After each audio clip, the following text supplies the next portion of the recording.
Welcome, dear traveler, to another journey through the pages of history.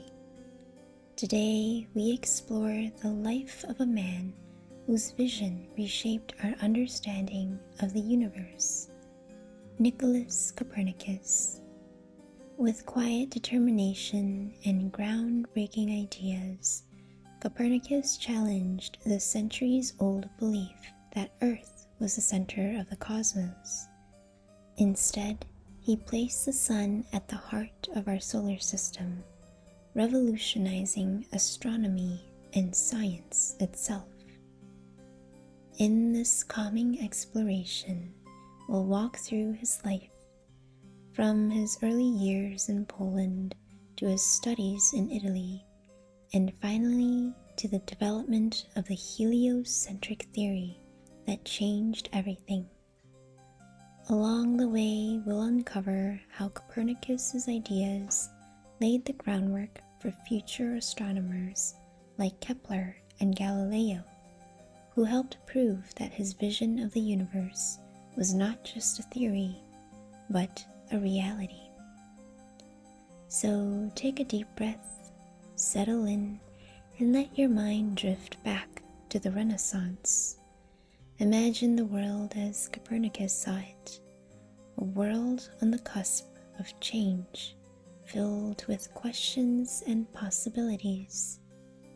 Now, let's begin our journey into the life and legacy of one of history's most remarkable thinkers.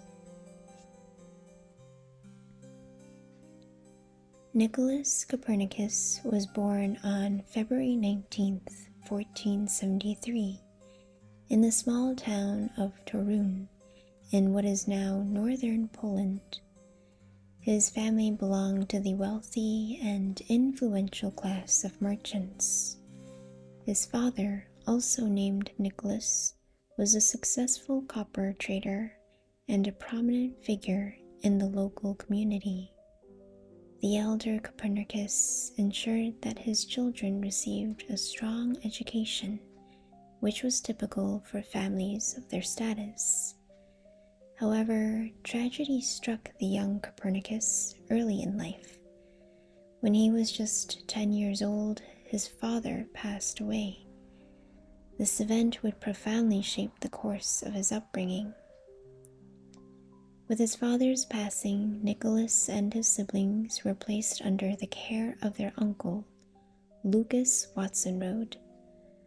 Lucas was a powerful figure in the church, serving as the Bishop of Warmia.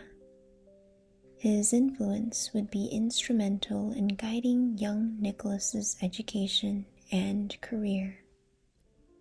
Lucas took his role seriously, ensuring that Nicholas and his brother Andreas received the best possible education.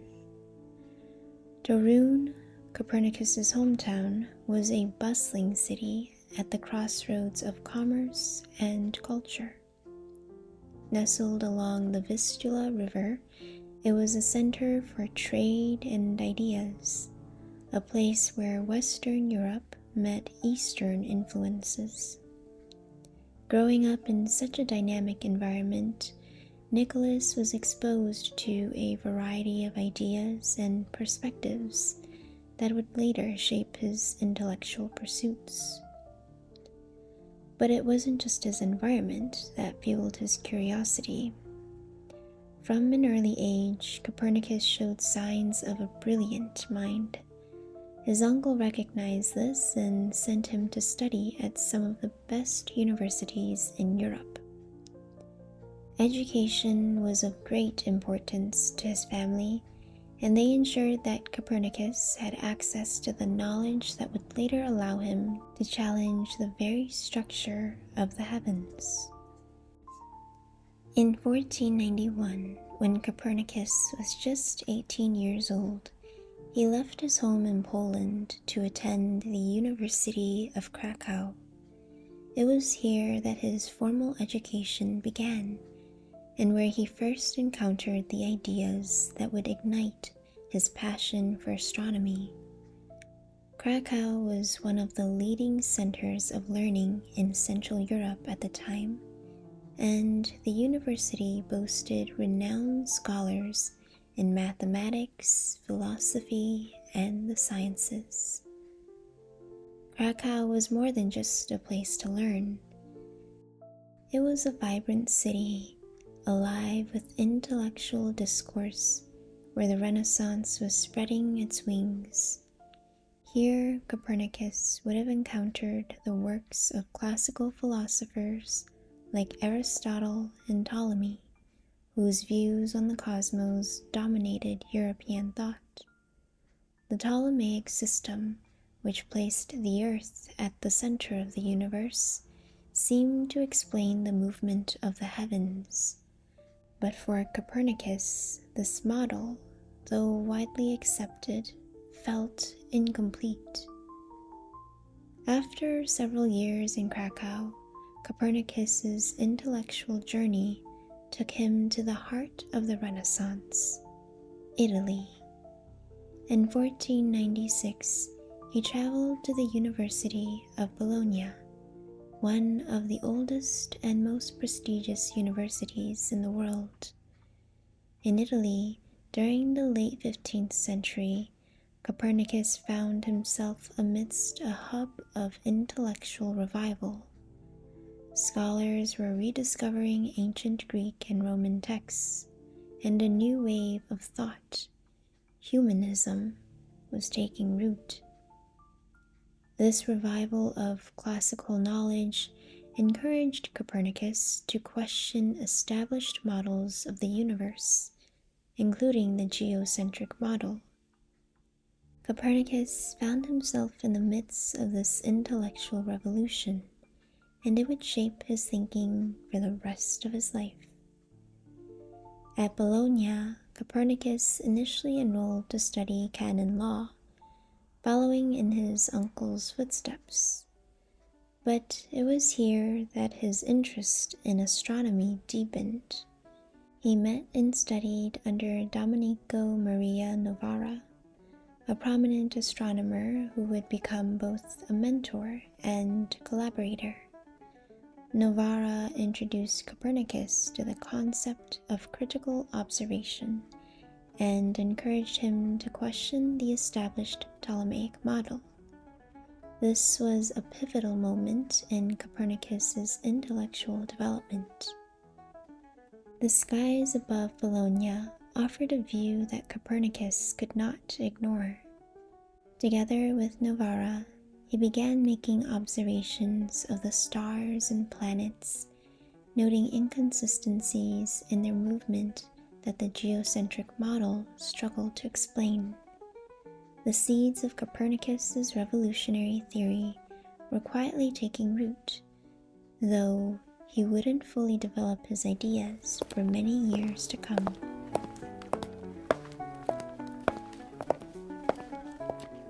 After spending several years in Italy, Copernicus returned to Poland in 1503 with a wealth of knowledge. By this time, he had studied not only canon law, but also medicine, mathematics, and most importantly, astronomy. His uncle appointed him as a canon at the Fromborg Cathedral, a position that provided him with financial stability and ample time to devote to his astronomical studies. Fromborg, situated on the northern coast of Poland, was a quiet and remote place, far removed from the intellectual fervor of Italy. It was here in the solitude of his study that Copernicus began to seriously question the geocentric model of the universe, which placed the Earth at the center of all celestial motion. This model had been widely accepted since the time of the ancient Greeks, particularly Ptolemy, whose Almagest had dominated astronomical thinking for over 1,000 years. But Copernicus saw something different. He had observed the erratic movements of planets like Mars and Venus, movements that the Ptolemaic system explained through complex mechanisms of epicycles, deference, and retrograde motions.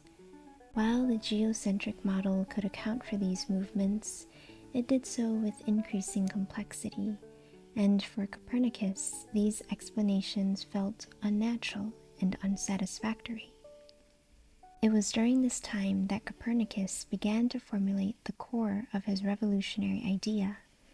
What if the Earth was not the center of the universe? What if the Sun, not the Earth, was the true center, and the planets, including Earth, revolved around it? This idea wasn't entirely new.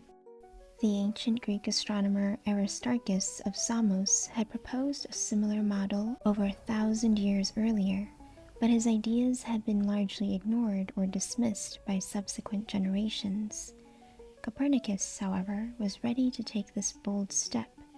He quietly worked on refining his model, carefully calculating the orbits of the planets and their positions relative to the Sun. He envisioned the universe as a series of concentric spheres with the Sun at the center. The planets, including Earth, moved around the Sun in perfectly circular orbits, while the stars remained fixed on the outermost sphere. Earth, in Copernicus's model, was no longer the center of all celestial motion, but just another planet, one of many in the vast expanse of the universe. To modern minds, the idea that the Earth revolves around the Sun might seem obvious, but for Copernicus, this was a radical departure from everything his contemporaries believed. For centuries, the geocentric model had been tightly woven into the fabric of both science and religion. The Church, in particular, supported the idea of an Earth-centered universe, as it aligned with the belief that humanity, and by extension Earth, was at the center of God's creation. Copernicus understood the magnitude of his ideas and the potential controversy they could cause. This is likely one of the reasons he hesitated to share them widely. His heliocentric model wasn't just a scientific theory, it was a challenge to the deeply held philosophical and theological views of his time. For Copernicus, the stakes were high, and he moved cautiously. Despite his reservations, Copernicus shared his early ideas with a small circle of trusted friends and colleagues. Around 1514, he drafted a short manuscript known as the Commentariolus, or Little Commentary. In this text, Copernicus outlined the basics of his heliocentric theory, but did not go into the detailed mathematical proofs that would come later. The Commentariolus circulated quietly among scholars, but it did not attract widespread attention. It was, for the moment, a private exploration of an idea that had yet to fully emerge into the public sphere. Over the next 2 decades, Copernicus continued to refine his theory in relative isolation. He meticulously calculated the positions of the planets and worked on developing the mathematical models that would support his heliocentric view. During these years, Copernicus's work remained largely unknown outside his small circle of scholars. He was hesitant to publish his findings, likely fearing the reaction of the Church and the broader scientific community. He knew that his heliocentric model would be seen as a direct challenge to the established order, and he was not yet ready to face the potential backlash. But as he continued his work, the importance of what he had discovered became increasingly clear. Copernicus realized that his theory wasn't just a new way of looking at the stars. It was a fundamental shift in humanity's understanding of its place in the universe. This realization would eventually push him to publish his ideas, despite the risks involved. The development of the heliocentric model was not an overnight revelation. It was the result of years of careful observation, calculation, and intellectual courage. Copernicus worked quietly, away from the centers of academic and religious power, crafting a vision of the cosmos that would change the world. His heliocentric theory was a monumental achievement, one that would not only reshape astronomy, but also lay the groundwork for the scientific revolution to come.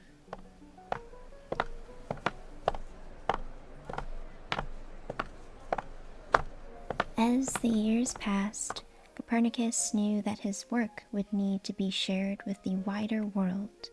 His heliocentric model had evolved from a bold idea into a comprehensive theory backed by careful observation and rigorous mathematical calculations. But for Copernicus, publishing his work wasn't an easy decision. It wasn't until the early 1540s, nearing the end of his life, that Copernicus finally agreed to publish his most famous work, De Revolutionibus Orbium Coelestium, on the revolutions of the heavenly spheres. This book, which would become one of the most important texts in the history of science, was the culmination of more than 30 years of work. De Revolutionibus is divided into 6 books, each covering a different aspect of the heliocentric theory. In it, Copernicus carefully outlines his argument for a sun-centered universe, using detailed mathematical models to explain the movements of the planets. He begins by proposing that the Earth, along with other planets, revolves around the Sun. He also explains the apparent retrograde motion of planets, movements that had puzzled astronomers for centuries, by showing that this phenomenon was simply a result of Earth's own movement relative to other planets. In Copernicus's model, the universe was still a series of concentric spheres, but now the Sun occupied the center, with the planets, including Earth, revolving around it. The Moon, he explained, orbits the Earth, while the Earth itself rotates daily on its axis, causing the apparent movement of the stars across the sky. It was a simple yet radical solution to the complex problems that had plagued the Ptolemaic system. The significance of De Revolutionibus cannot be overstated. In a time when the geocentric model was deeply ingrained in both scientific and religious thought, Copernicus's heliocentric theory represented a monumental shift in how humanity viewed its place in the cosmos. For centuries, the Earth had been seen as the immovable center of God's creation, with the sun, moon, and stars revolving around it. Copernicus challenged this notion, placing the Earth in motion and relegating it to a mere planet in a vast universe. But while De Revolutionibus was revolutionary, it was also carefully crafted. Copernicus understood the potential for backlash, particularly from religious authorities. Andreas Osiander, a Lutheran theologian overseeing the printing, added a preface without Copernicus's consent, stating that the heliocentric model should be viewed as a mathematical tool and not a literal description of the universe. Osiander's intention was to protect Copernicus from immediate criticism, especially from the Church, but this move caused confusion among readers. Many were unsure whether Copernicus truly believed in the heliocentric model, or if it was merely a convenient way to explain the motions of the planets. Despite the cautionary preface, the ideas presented in De Revolutionibus were groundbreaking. Copernicus did not just propose a new model of the solar system, he fundamentally altered the way people thought about the universe and humanity's place within it. His mathematical precision and ability to describe planetary motion more simply and accurately than the Ptolemaic system made his arguments difficult to ignore. But the publication of De Revolutionibus did not cause an immediate upheaval. The book was initially met with curiosity rather than outrage. Some scholars and astronomers saw the value in Copernicus's model and began to consider its implications, while others dismissed it as too radical or unproven. Among Copernicus's contemporaries, there was no great shift in thinking overnight, but the seeds of change had been planted. Copernicus himself never lived to see the full impact of his work. In 1543, shortly after De Revolutionibus was printed, Copernicus suffered a stroke and passed away at the age of 70. According to legend, he awoke from his coma just long enough to hold a copy of his finished book in his hands before he died.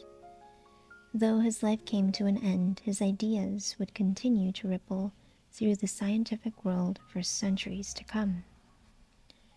The publication of De Revolutionibus marked the beginning of what we now call the Copernican Revolution. It wasn't just a revolution in astronomy, it was a revolution in thought. For the first time in centuries, the Earth was no longer seen as the center of the universe.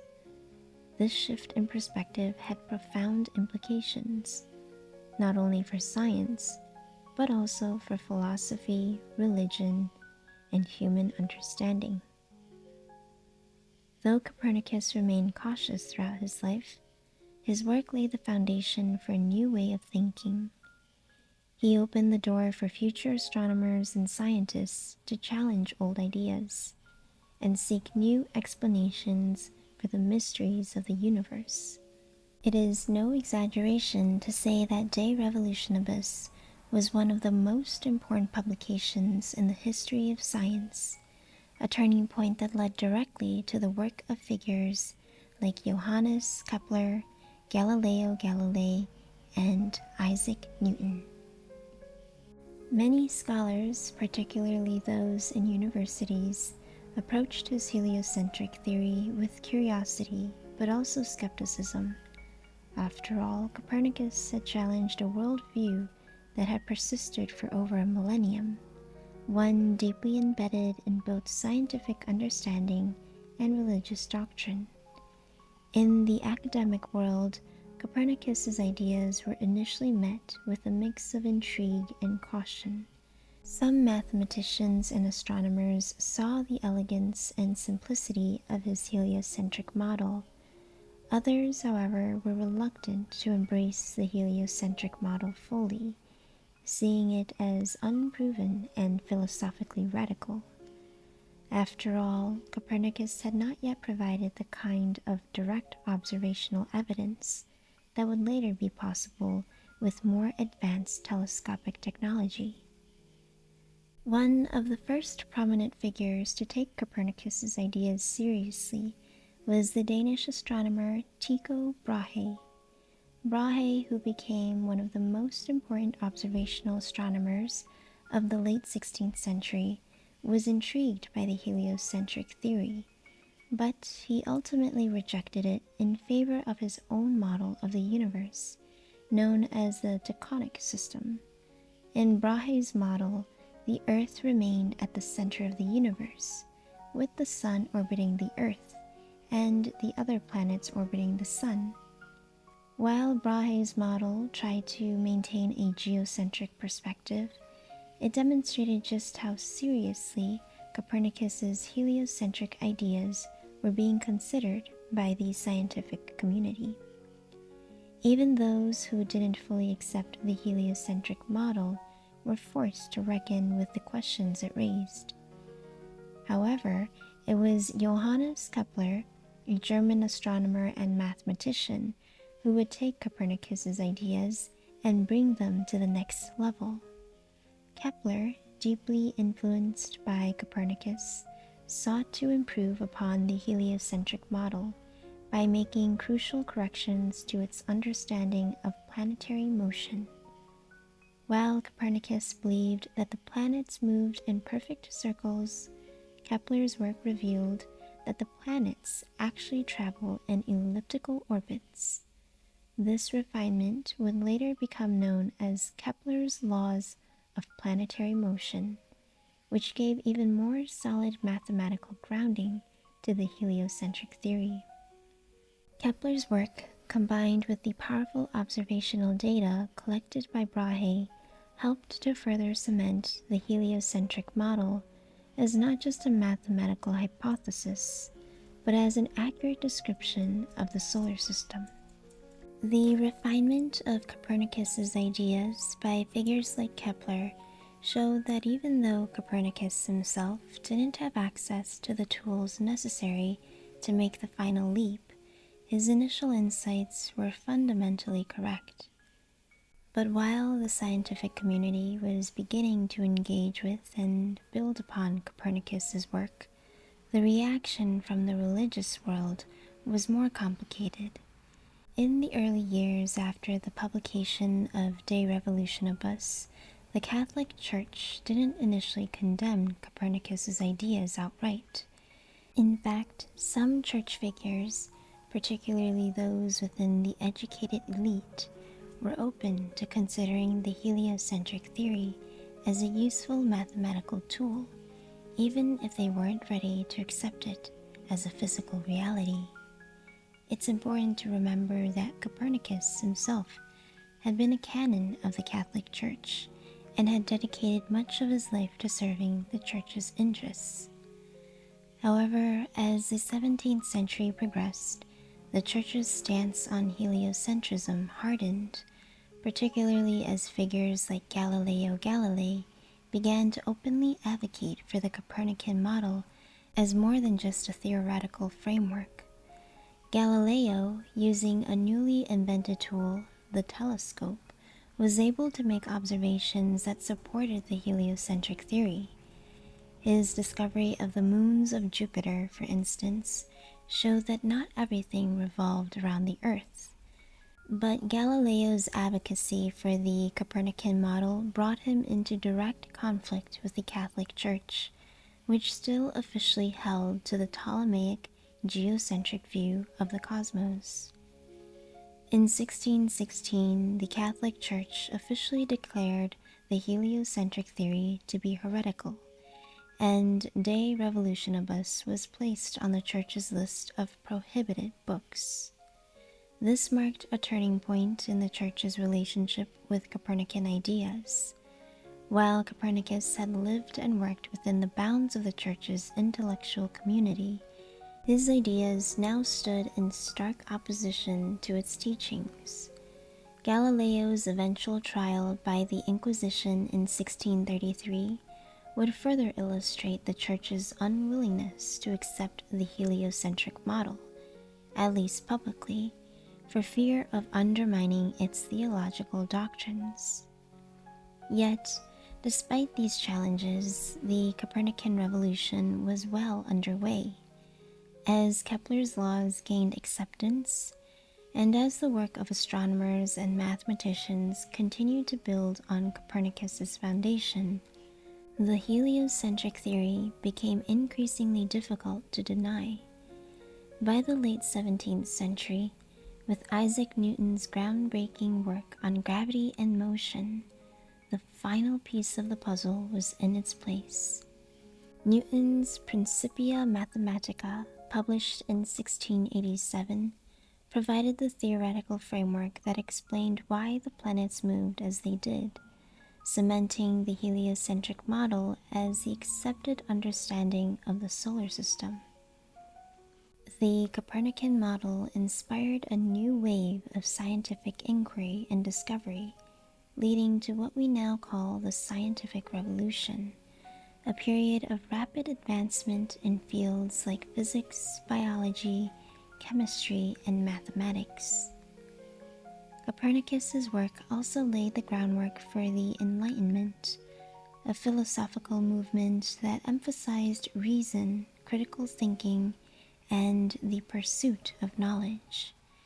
The idea that human beings could, through observation and reason, uncover the fundamental truths of the universe was a direct consequence of the Copernican revolution. In this way, Copernicus's legacy extends far beyond the realm of astronomy. His ideas helped shape the modern world as we know it, inspiring generations of thinkers and scientists to challenge the status quo and seek out new ways of understanding the world around them. Today, Copernicus is remembered as one of the great figures in the history of science. His name is forever linked to the heliocentric model, and his contributions are honored in countless ways.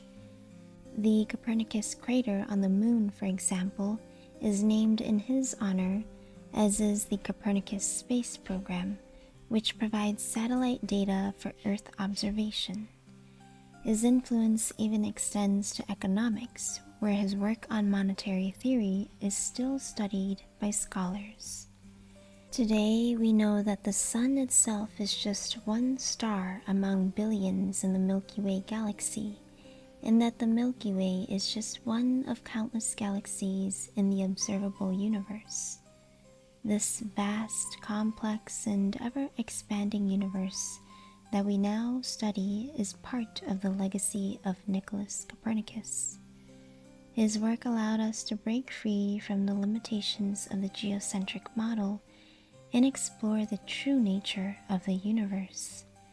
And though he could not have known it at the time, Copernicus set humanity on a path that would eventually lead to the exploration of space itself.